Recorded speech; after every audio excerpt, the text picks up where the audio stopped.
Hey, practice owners, welcome back for our fourth in this series, this episode, based on Gary Kadi's best-selling book, Million Dollar Dentistry. Got it right here. Actually, I've got the original. So, I'm still keeping that. Like I said, you can always see my dog ears, my notes, my highlights. So I'm going to keep the original copy. How you doing today, Gary? So good.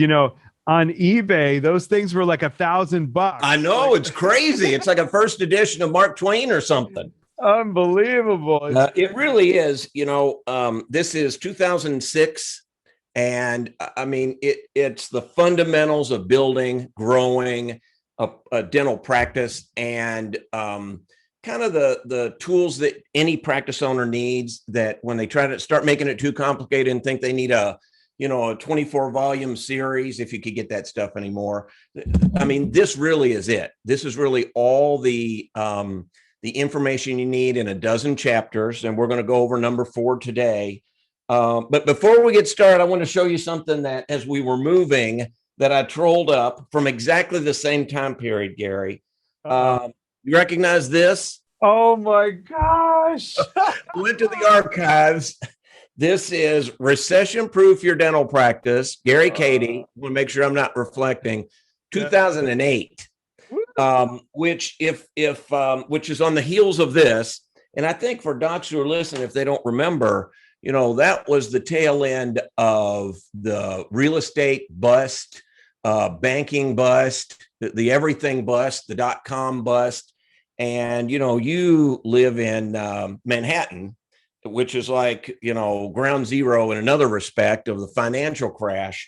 Yep. And this was one of our best selling, for any docs under about 35 or 40, this is a DVD. You put it in a machine and it spins around, and, now we have YouTube, but this was really one of our best sellers. And it came out of your book and the exact same principles we're going to talk about today, right? Yeah, for sure. And Steve, thanks for bringing back old school Kadi, man. That's funny as hell, man. And then, the relevancy, it's like Beatles. Look at There's a picture of you on the back there. I think you just got more handsome, a little more salt and peppery, but a little more George Clooney-ish or something.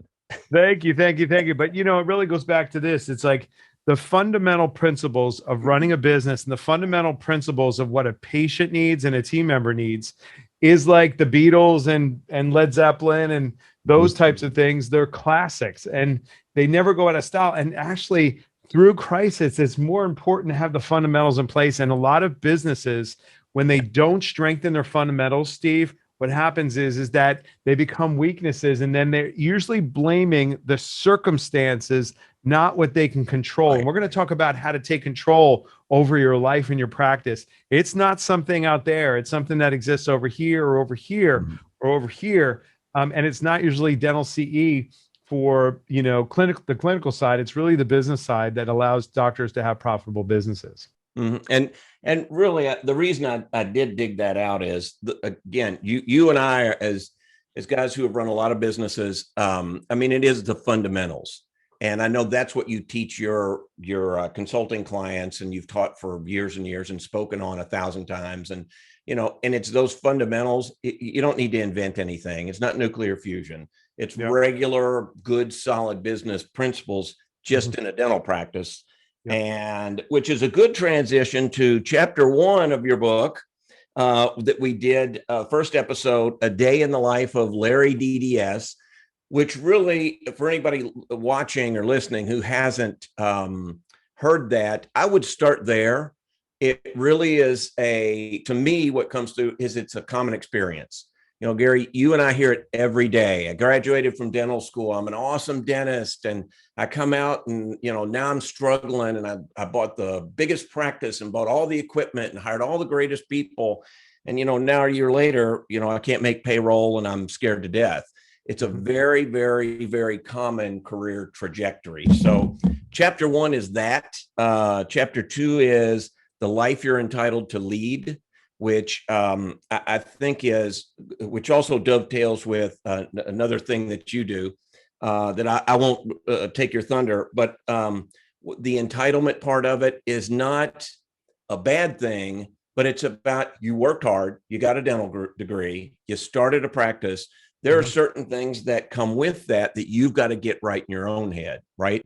That's right. Yeah. And if you if you don't set minimal expectations for time, money, experience, fulfillment, peace, those types of things, you never end up getting them. That's why in the recent ADA statistics, dentists have been flat for the last 20 years. They're extending their retirements 7 years from Mhm. 62 to Uh, 69, and only 4% are retiring financially free, Steve. And that's really what this is about, is having it all now while you're practicing. And then when you get to the end of your career, you can really sell at top dollar and really live financially free. And that's the game here. But if you don't set the intention and the trajectory, you don't land the plane there, and then you have to extend the time that you work, which to me is unacceptable for these great men and women who do this work with patients every day, you know? Well, you call it your healthy deserve level, your HDL, and Yep. that's another book and another episode. But I really am a big believer in that. That again, and I think dentists just struggle with that because they're trying to merge that clinical training they got with the bruises and battering of running a business, and Yes. they think I don't deserve it because when you do, I mean, you've done something extraordinary. Yep. If you want to just show up and get a paycheck, work for somebody, get a job, go work for a big DSO. If you're a practice owner, it's not like you get it just because you got a dental degree. You get it because you put the effort in your practice. Chapter 3, our third episode, CPR, another one of my favorites, cash in your pocket now, which again is more about getting your money right in your mind, how it works. You are a business owner. There's going to be a lot of cash passing through your hands. And, the idea, it's practically the name of my business is profit is just the money that's left over. Yep. So if people give you $1.2 million a year for the dentistry you're doing, the idea is you keep, a few $100,000 of that for you and a little bit extra, saving for a rainy day, and then a little bit extra to build your business. And you can do that if you plan it. And then I just want to really just jump in here real quick. For doctors, and it really picks up, Steve, on if you've ever noticed that when you have new income levels, your expenses rise to meet the new levels of income, and you made more top line, but you didn't keep money. So it's an actual phenomenon that you have to protect yourself from the money and know how to receive money and keep it, because a lot of people just end up passing it through, and then they never get out of debt, or they never amass a stockpile so that they can retire financially free. And that's really what we do in chapter 3, and really begin to teach people about get rid of money with wings and start structuring how much a top line is, how much a bottom line is, and then how much you keep. So it's find the money, get the money, keep the money, and to do that ethically. That's the philosophy here. So chapter 4, don't know why, but I can tell we have a record number of registrations and a lot of people pouring in. I'm not sure what they're expecting or what they think this chapter is about, Gary, but it is what you really should be doing with your dental hygienist. Now, I've read ahead. So I know it's not quite what we think, or what we've probably seen. You were thinking that, Steve, not anybody else. I never see. I don't see that train wreck every week, Gary. But so as we dive into that, and before we start, I do want to throw one thing out here. They popped up a little message. Ask questions. Anybody who's watching or listening. You have the ability, click the little button as we're recording this, and we'll record it for later. Ask your questions. If we don't discuss them today as they pop up, we will respond later. If you want to ask Gary anything, just put it in a little box, send it. And if we don't get to it tonight, then tomorrow we'll be able to, whoever it's to, we'll be able to answer it directly. And Gary's promised to answer any questions, no matter what it's about, anything from, every chapter in the book, the whole book, what he does, where he buys, those awesome Manhattan clothes that he wears, to the really fancy studio he has that Ryan set up for him. Anything's open, right, Gary? Well, Steve, I've been so touched by the questions I've been getting, usually on the next morning, because they're like, we're not able to get to all of them. And what I really appreciated, Steve, is the transparency, the vulnerability, the authenticity. People really getting into like just opening the kimono and saying, here's what I got. And I love that. And just know that this is a judgment-free zone. A lot of people are afraid to ask questions because they feel like they're going to be judged. And what if this question isn't right? And I sound stupid. I don't want to sound stupid. So, I want to create a super safe space for our listeners, and just type in and we'll give you great support, on your answers. Yeah. Ask away. So during the whole, like I say, the whole thing, I'll kind of monitor questions, and usually I lump them together. We kind of get the same, if I can, 2 or 3 are really the same question, a different way. Okay. And I see we got a couple popping in here right now that we'll get to as we get rolling. So first off, I want to get into this particular chapter, what you should really be doing with your dental hygienist. And what you've done, I think, is really reframe how you look at a hygienist. But before you get into that, the very beginning of the chapter is the 3 ways that you can grow your practice. One is new patients. Just get a lot of new patients. It's a thing you and I hear every day. It's extremely expensive. It's a long-term effort. You can't throw some money at it in, this month and just have a whole bunch of patients next month. You got to spend money month over month over month to get new patients. And I know one of the things that you're a big advocate of is sort of farm what you already have in-house, which we'll get into here when we start talking about the hygienist. Number 2 is increase visit frequency. That includes selling. So if you go to your patient and say, hey, instead of 2 hygiene visits or prophy visits a year, let's do 4.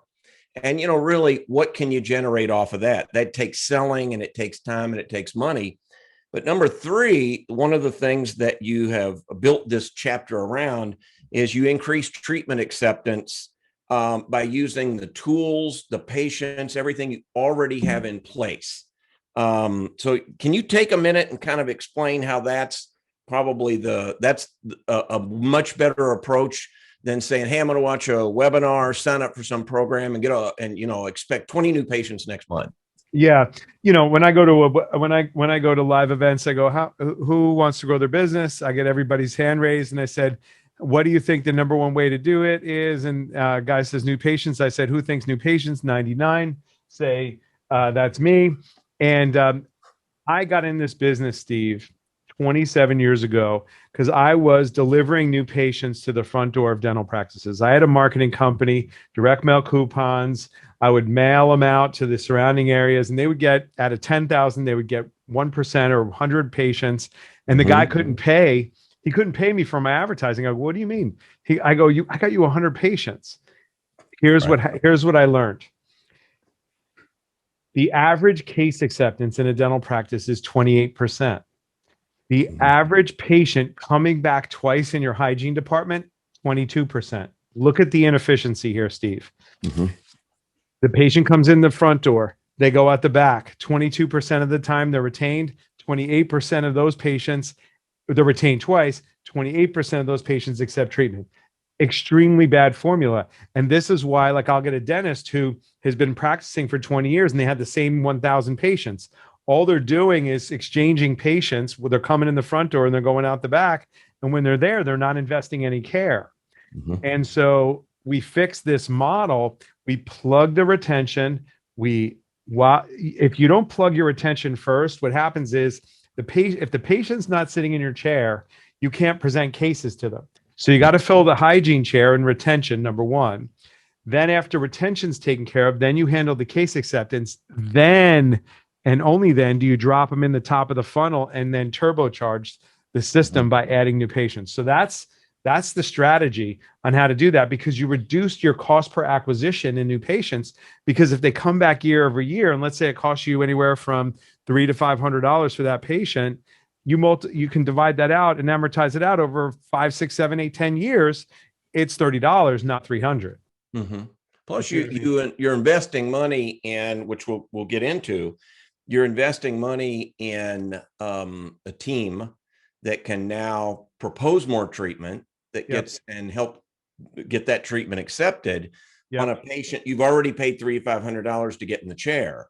As opposed to just saying, well, we'll take what we'll get out of them. They never came back. And so we'll start fishing for more new patients. And really fundamentally, I know you and I have talked before about these numbers. You've got a lot of practices that can double their production easy with no new patients, not one new patient. Zero.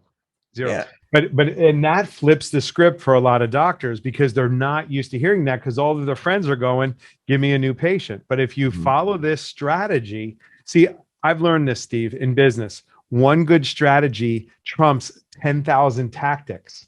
So if you put this strategy in to go inside your business first, then go outside, this one strategy is going to just blow up your profitability, reduce stress, give you more time off, and life is going to be amazing. So it's a game changer. The other thing I want to say about this is it's things you can control. The inside is what you can control.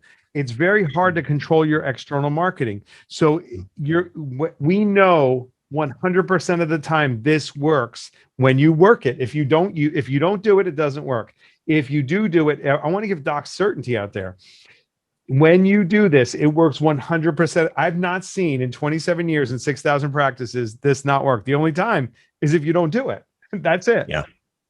So that's worth something there. And then the other piece I want to say about this is the cost per implementation is a lot less because if you have to implement a whole marketing system, it doesn't work. And here's what I found, Steve. A lot of marketing that I see is separate from the product that's actually being delivered internally. When you solidify what you're actually delivering, see, a lot of docs, you got to get out of transactional dentistry, trading, a dollar for a crown. When you get into transformational dentistry, you close the larger cases. They stay longer. Relationship-based dentistry, very different than what's the chief complaint? Let's fix it. You give me money. I'm a molar jockey and a gum gardener. I'll do the gum gardening and the molar jockeying, and then we send you on your way. Get out of that mindset and get into the transformational mindset. A lot of people want to do sleep. They want to do bigger implant cases. You can't do that if you're selling transactionally and if the doctor is doing the presentation. That's why this chapter is so important. You also, and I think you just said something that I wrote control down here with an exclamation mark. I can mail 5,000, awesome postcards. I can't control who opens them. I can't control when they get them. To some degree, Gary, you can't even control if they get them. Exactly. We mail a lot of magazines, and I can tell you there are times when a month later I get a call that says, hey, I didn't get my magazine. And I call the post office and they said, oh yeah, well, those are, they're bundled with this area code or zip code. And yeah, they're sitting in a pallet out in the back in South Florida, wherever they mail from. I can't control any of that. In this case, patients in your chair, it's your team, your practice. You can control all of that. So, so let's transition that into a conversation about the hygienist and what you should be doing with your hygienist. And in the chapter, what was really interesting to me is you say, no phones, no selling. That if you've got a hygienist and you go in tomorrow and you say, hey, I saw this master class and, this Steve and Gary guys were talking about it. So Mary Jane, do this, propose more treatment and, push them to close it. That's not what you're talking about. Your hygienist, you starting off, the first thing they're going to say is, oh my gosh, they're going to make me do recall or recare calls, or, oh my gosh, they want me to sell more stuff. Your first thing is don't do that, right? No, do not do that. No, let's take no phones first. A lot of docs will put their hygienist on the phones if they have open schedule. And first of all, it really upsets the hygienist. And then they feel like, oh, I have entitled hygienists. We believe that the business should be generating the work for the hygienist. Yes, once in a while, but a lot of docs are throwing hygienists on the phones all the time. With the advent of with technology and texting, it is cool. I like getting my text from my hygienist saying, "Hey, I haven't seen you in a while." I like that. I also like emails a little bit. Like if you had somebody cancel, fill in a little bit, but this concept of always, wanting the hygienist to go on the phones, take responsibility as a business owner. That is your front office responsibility. That's a front office challenge, because especially now, Steve, especially out west, the supply and demand for hygienists are different. And if you don't create an environment for them, a lot of doctors are overpaying hygienists on a dollar amount, and we're going to get to that next. That's a big problem, because they're throwing money at the problem. They're not. And then what happens is they have entitled hygienists who aren't driven to do what we need them to do. And then I even had this on one of our callers who came in. This is no joke. They were a month ahead, by the way, Steve. They were like, I paid my hygienist $55 an hour, and now he's demanding that we do 40 hours. So he's like dictating how many hours and how much time, and the doc only wants to work 3 hours. Like, what do I do? It was a great question, right? And I don't want to get ahead of ourselves here, but like, that's a perfect example. You have to set up your hygiene department to just do hygiene. Now, I know we have some accelerated hygiene, and I'm okay with that. That's a little nuanced, because a lot of docs have this philosophy. Let me pay this person this amount, and the benchmark for return on investment for a hygienist should be 3 times what you pay him or her, and that's okay. But I want you to look at a bigger connotation for hygiene. It's not just the revenue coming to and from hygiene. Yes, that's a part of it, but it's the treatment plans that come out of that room. And you need, as a doctor, to leverage your time, because if you're the one doing all the case presentation and your hygienist isn't generating it at its source, and they just need to be the educator, and so that you don't have to do all the legwork. And then in your recare visits, you call balls and strikes. That's a very efficient system. So that's what we're looking for. It's not just the revenue that you get from your hygienist, hygiene revenue wise. It's hygiene plus the restorative care that comes out. And we say it's about an average of a crown and a buildup. So let's just say that's $1,000, Steve. And 2 pro fees, 2 exams, a set of bite wings is another 300. Now all of a sudden, I want you to look at your hygiene department different. If they come back twice, and the average adult value with 2 pro fees, 2 exams, set of bite wings, and a crown and a buildup is $1,300, that's $650 for each hygiene visit that comes through. So if you don't have 2 people at the front desk, 1 scheduling and 1 doing treatment plans, if you just save 1 appointment in hygiene per day, you've more than paid for that additional person. Does that make sense, Steve? Is that Absolutely, clear? yeah. Yeah. And then from there, the hygienist is now, you're not looking at the hygienist just as a person that does soft tissue care, but soft tissue care plus the patient education that equals the case acceptance. So that's the strategy here. It's very simple, not always easy for people to implement. And that's why, I'll talk to you, any listener that wants to, we have 10 spots this month to talk to me about this, but it's a very profound system that we've been implementing for 26 years. And it's a game changer. And I think fundamentally, I know we're going to talk about profit centers here in just a minute, but I got a question here that says, that kind of to your point, what if I'm already overpaying my hygienist? And I think that is a mindset that hygienists are a cost, that they're a necessary evil to the dentistry I want to do. And if you change that, what do you say? Flip the script. I love the way the Garyisms. You got to flip the script. They're not. They're a generator, a driver of profit, not just a cost and a necessary evil. And if you look at them like that, I know you're a big believer in bonus systems. And I always say we pay everything out of new money that was generated because of this person's effort that I wouldn't have gotten if he or she hadn't done anything. That kind of goes to that question, right? Can you really overpay your hygienist if they move from generating this to generating this just by their behavior and their attitude and their approach? Yeah. And if you don't reframe it, you're always going to be in the treadmill of, I got to get 3 times the salary. And that's very myopic, when there's a big opportunity here to leverage your time for those doctors that want more time off. Imagine removing the patient education piece and you're spending 5 minutes in each hygiene visit. And it should be one doctor to two hygiene. You should have two full-time hygienists if you're a doctor. That's how you know you're retaining your patients.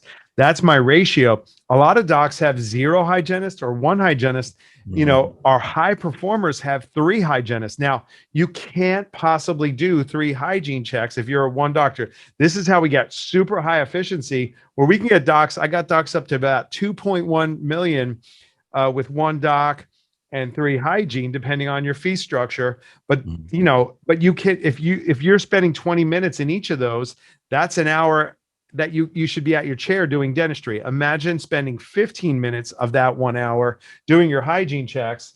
And now all of a sudden you had 3 cases being closed. And what you close in this month will show up next month. And now all of a sudden you have a very high efficient business model that really cranks out dentistry, closes cases, and you can go home at night and know how your next month is going to be.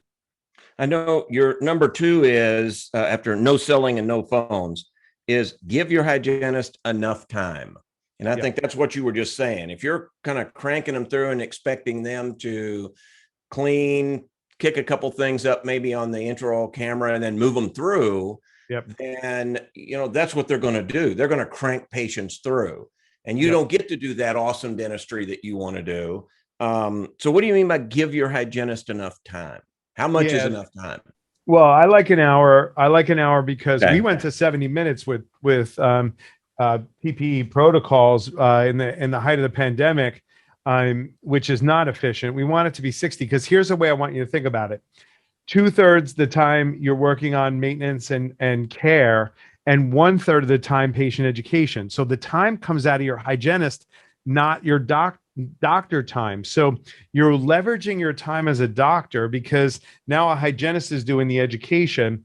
And what's really powerful about this too is you only make this change if you understand that it's hygiene revenue plus case acceptance revenue. You don't make this change. Now, for some doctors that have accelerated hygiene, we use the hygiene assistant to do the patient education. So we have a way to do it with accelerated hygiene. We adjust for that, and it works so beautifully. You know, there's other layers to this machine, but I'm again giving you quick landscape for this particular chapter right here. Yeah, and number 3 is, which I think is really interesting, pay your hygienist for the production that he or she drives. And I think it's important to understand, because I've got a couple, again, some questions coming in here. You know, my team hates to sell. How can I convince them to do it? Again, you're not, this isn't saying you're going to start pushing stuff off on patients that they don't need. This is saying you're going to treatment plan what they do need. You're just going to take the time to talk to them about the things they do need that might be broader than just, you know, what do you say, drill, fill, and bill dentistry. And your patient feels better. They're more receptive. Your hygienist is happier. And now they're not selling. They are treatment planning, explaining why they need it. And just out of that conversation, the treatment grows, right? So, you know, the production that they drive wouldn't have happened without this sort of approach. No, there's zero. And that's why a lot of practices are stalled, Steve. Like, you want to look at your hygiene department as a way to exponentially increase your profitability without leveraging more time. See, this is where you uncollapse that I have to work harder to have more. But if you restructure the strategy in your hygiene department to do this and leverage 2 things, the hygienist can do 2 things that if you don't have the business model set up, they won't do this 9 out of 10 times. And it's 2 things. Increase their productivity per day. And it's largely because there's 3 types of hygienists, Steve. There's the tooth polishers, the gum gardeners, and the complete health practitioners. You can turn any of them into a complete health practitioner, because when you start educating that the mouth is the gateway to whole body health, and you have a simple tool like a healthy mouth baseline, this is what's healthy, here's how it connects to the body. Now all of a sudden, soft tissue care, bacteria and bleeding points that get into the bloodstream, we have all the science behind it. to educate patients, right? And it's very simple to do. We built Mhm. a system for this, or you can build a system for it, either way. And what happens is now the patient understands the value of what you're providing, and you're not going to be doing bloody prophies anymore. You're going to be really charging for 4341s, 4342s.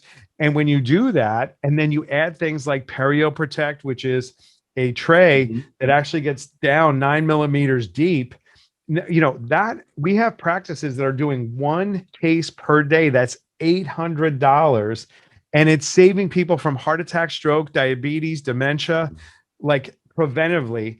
And they're doing one of those a day. You do one of those a day. You do 2 to 3 soft tissue advanced perio, and then you do some prophies. We take a hygienist. We call them hygienists, not Mhm. hygienists, by the way, I because love that. Yeah. because it changes their mindset. They're actually the Yeah. catalyst for getting people healthy, and they don't relate to that. If you take a tooth polisher to a gum gardener to a complete health hygienist, now all of a sudden they relate to their work differently, and they're having different kind of conversations.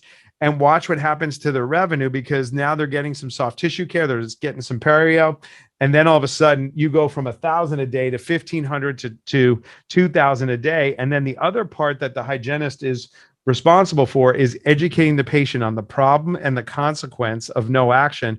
The doctor comes in and gives the solution, edifies the hygienist for what they recommended, and now the patient's buying treatment. You're not selling it to them.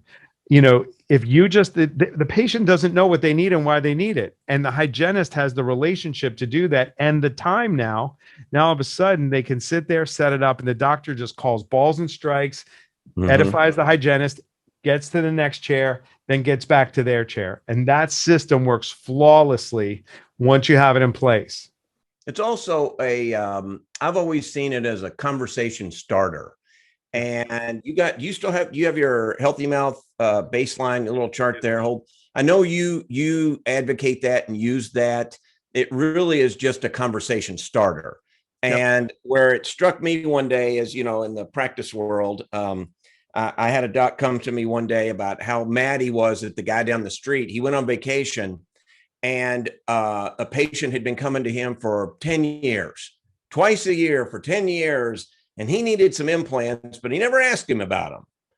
And I said, well, did you ask him? And he said, no, I figured if he really wanted implants, I didn't want to embarrass him, but if he really wanted, he would ask me about him. And I said, about him. And I said, did you ever think that he came in every time, twice a year for 10 years and thought, well, if doc thought I needed him, he'd mention him. And I think that happens over and over and over and over and over. And where practices are stalled, they just don't know how to start that conversation. And that's sort of what you're talking about, how to help your team start that conversation, right? Well, not only started, Steve, but here's what I noticed that was happening. This practice, like you said, has all these modalities and all these offerings. But the hygienist, first of all, 9 out of 10 of them are humanist methodicals, so they don't like presenting treatment in the first place. The Right. second piece is, and by the way, I'm not dissing on hygienists. I love hygienists. They changed my life, and I'll get into that in another conversation. But changed my career, changed my life. But they just haven't been set up to be successful. And this healthy mouth baseline actually highlights all the symptoms that exist. Like, a lot of docs want to do sleep, but guess what? They don't even ask about how are you sleeping in the hygiene Mm-hmm. room. Mm-hmm. This is like the report card for the check boxes of all the elements of the modalities. These are all the symptoms Mm-hmm. that allow you to present treatment. If you don't diagnose it, and if it's not on the patient's radar, and by the way, it just keeps the hygienist honest, because they can't think about all these things all the time. It Right. puts a systematic, consistent structure to unveil the problem and then look for the highlighted solution, with the doctor coming in for the recare visit. Well, one of those is, do your gums bleed? And I'm always shocked at how many patients think, well, that's normal. They're supposed to happen, Yeah. or they're sitting in the chair thinking, my gums bleed a lot. If that was a problem, my hygienist would mention it. Yep. And she's thinking, wow, maybe maybe they don't realize that their gums are a problem, but if they did, they'd mention it to me. And it really is just that whole little, that using your hygiene. And I noticed there's a question down here. It kind of goes back to what we talked about.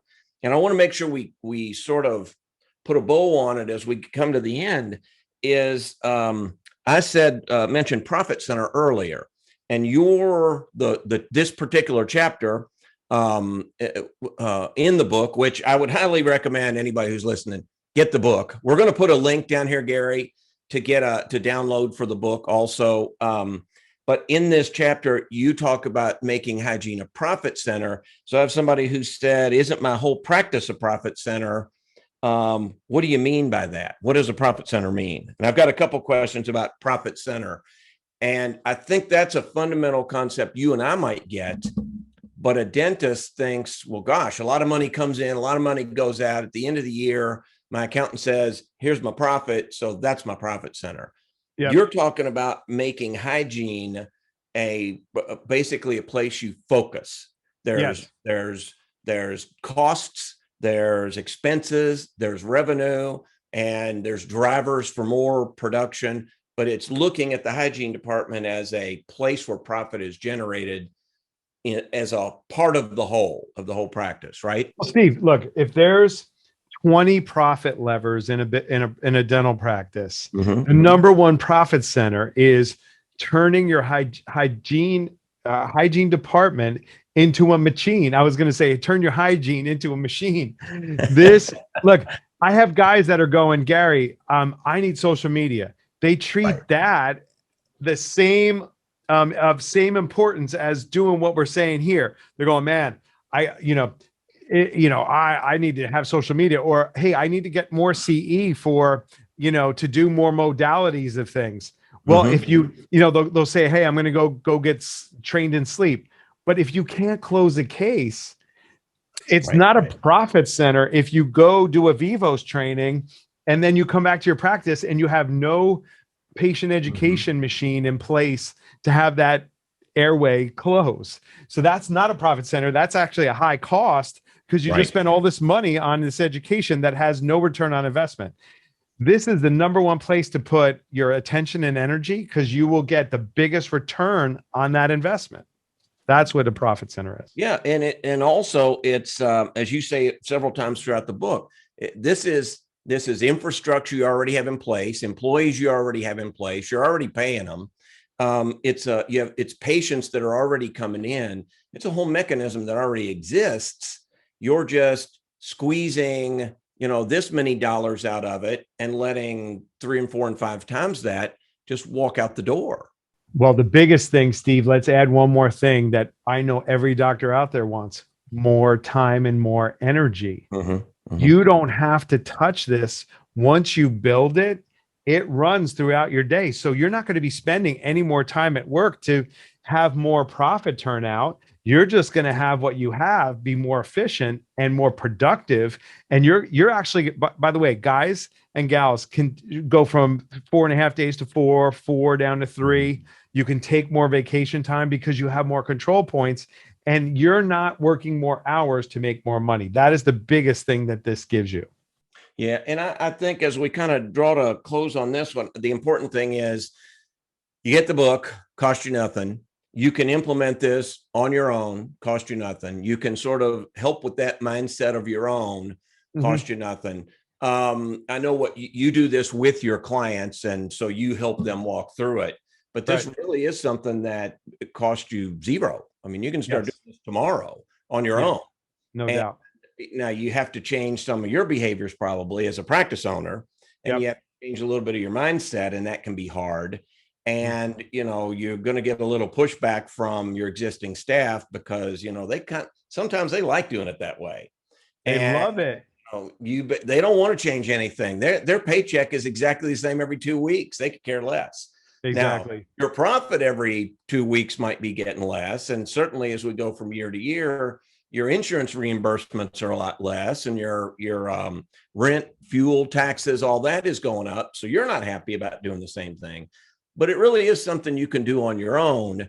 And, so I wanted to throw out here, you have agreed, and they're going to do a little thing where it pops up here at the bottom.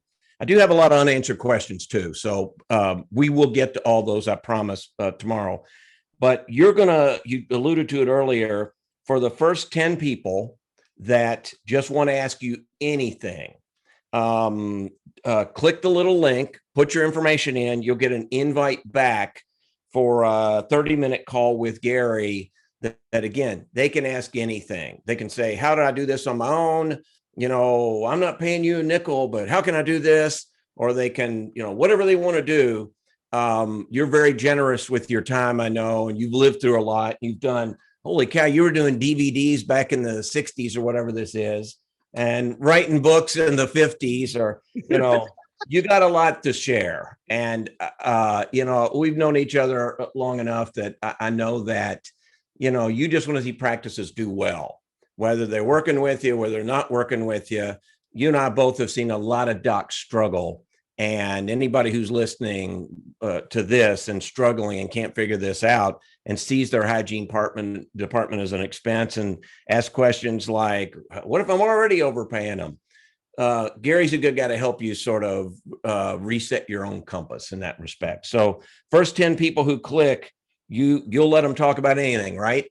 Absolutely. Yeah. And I had this one poor gal last month, Steve, who actually had cancer, and she's a young gal, and she shared with me her situation, and she's like, I'm not going to die, and I'm going to do something about my practice. Like, it took me to wake up by realizing that I have a second chance at life. I'm going to beat this cancer thing, and I want to get to work on it. And, that's the kind of stuff that I get really excited and motivated by, people really waking up and saying, look, what we're seeing is through the pandemic, Steve, it's been like this.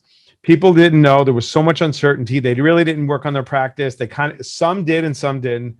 But now what's happening is we know that with all the vaccines and everything going on, Steve, it's going to be like everything's reopening, and people are ready now to make new decisions and take new actions because they're not going to have their practice operate that like it was before. I'm seeing such an influx of people raising their hand who haven't for many years, and I applaud them for their courage. Well, and that, I think so, which is a good segue into our next episode, number 5. Why your team hates you. And I don't know who wrote the titles to these, but they're awesome. And again, I've read ahead. You and I have discussed it. I know what this means, but it does get your attention. And I think there are a lot of docs who are listening tonight. We got a lot of people on, by the way, who immediately said, yeah, I want to know that right now. Well, you get to wait till the next session. Yeah. But why your team hates you, a great question. They don't necessarily hate you. I'll a little bit of a spoiler there, but it's going to feel like that some ways. And again, as with all of these chapters, it really is up to you, the practice owner. And, there's no system you can buy. There's no magic. There's no DVD that changes everything. It can inform you, but you have to do the work of it.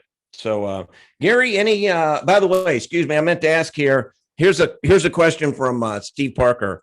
It says, if I'm one of the first 10, can I call and just talk about the Yankees for half an hour? Yes, heck yeah, because I live at Yankee Stadium, Steve. And when you come out, whoever comes out, I'm hosting you. So yes, I'm a crazy Yankee fan for sure. And don't forget, you owe me reciprocal. I want to go to an IU game. You bet. In the fall. Hey, we got a new coach, so I might be going to games again. Congratulations. Well, my alma mater, Rutgers, beat up on Indiana 3 times, so it's been a good year for us. So well, that's why we have a new coach, Gary. I get it. But yeah, it's I want to leave with this. I have this thing where you're not your circumstances. I want you to get like the one lesson I got in sobriety. I'm coming up, by the way, next month, 13 years of sobriety, Steve. Like that's. And I was a bourbon and cigar guy, I could throw down, man. I enjoy that. Right. But my wife came to me and said, you don't have to quit drinking, but you can't stay here. We got to get your son healthy and you healthy. And I'm grateful for her for that. And I realized that I had so many circumstances, so many things of life was unmanageable for me. And the minute I took responsibility, it all ended.